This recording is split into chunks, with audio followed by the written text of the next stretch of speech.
ये जो माला है ये तो बड़े रच रच करके बनाई है, और ठाकुर जी को जब प्रियालाल जी को दी तो उन्होंने बड़े प्रसन्न होकर के चाव से इस माला को लिया और अपने कंठ में धारण कर लिया।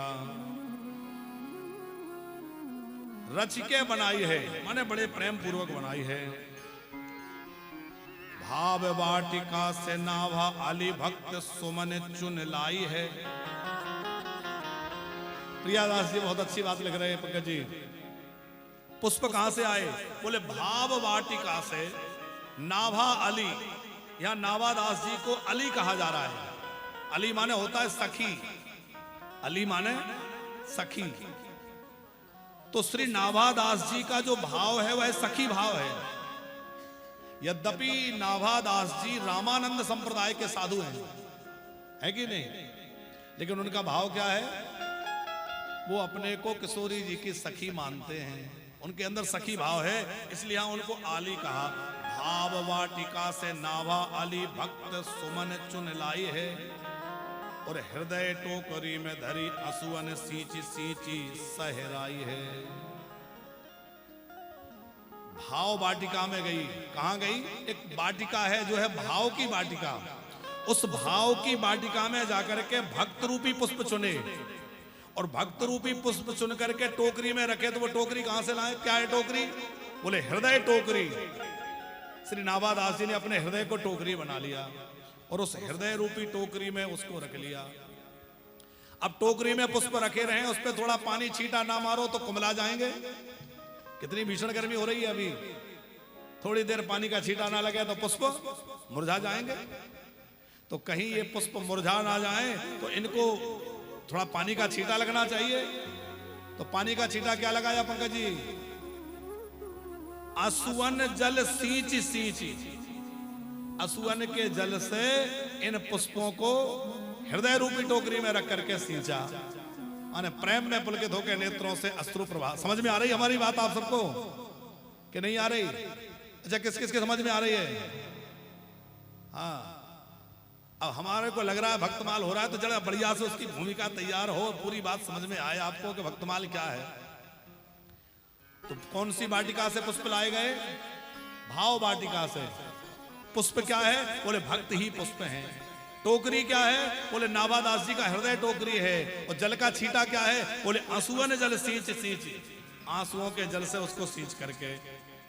गुरु की आज्ञा सुई।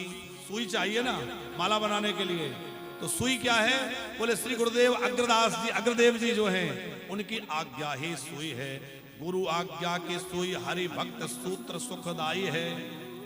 भगवत भक्ति रूप सूत्र में उसको प्रोया है, और हरिजन प्रेम युक्ति से गूंथी यह विधि रची बनाई है।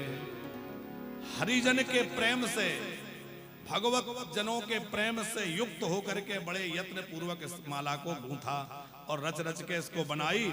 और बना करके क्या किया? बोले पिए को पहराए वे को। प्रियतम श्री युगल सरकार सीताराम जी को पहनाने के लिए बड़ी सुंदर माला बनाई है। 5 तरह के इसमें भक्त हैं। बैजंती माला हमारे वृंदावन बिहारी पहनते हैं, उसको बैजंती माला क्यों कहते हैं? ठाकुर जी जो माला पहनते हैं उसको बैजयंती माला कहते हैं। तो बैजयंती माला जो है उसमें 5 तरह के पुष्प होते हैं, और जिसमें 5 तरह के पुष्प होंगे उसको बैजयंती माला कहेंगे। एक बैजयंती माला वो भी होती है जिसको लोग समझते हैं बैजयंती के वो हैं दाने हैं, वो नहीं। बैजयंती माला का शास्त्रीय प्रमाण क्या है? तुलसी कुंद मंदार पारिजात सरोरुहै पंचवीर ग्रंथितो माला वनमाला प्रकीर्तिता। उसी को वनमाला भी कहते हैं। तुलसी, कुंद, मंदार, पारिजात और कमल। याद रहेगा? तुलसी, कुंद, मंदार, पारिजात और कमल, ये 5 तरह के पुष्प जिस माला में गुथे हों उसको वनमाला अथवा वैजयंती माला कहते हैं। तो प्रिया जो भक्तमाल की माला जो नाभादास जी ने बनाई, इसमें कितने माला में कितने पुष्प हैं? 5 तरह के पुष्प हैं। कौन से? बोले 5 भक्ति रस जो हैं, 5 रसों के जो भक्त हैं वो 5 चीजें हैं। पंचरस रूपी पंचरंग के फूल इसमें निर्मित हैं और नाभादास जी इन पुष्पों को बड़े सुंदर गूंथ गूंथ करके पिए के पहरावे को रची के बनाई है।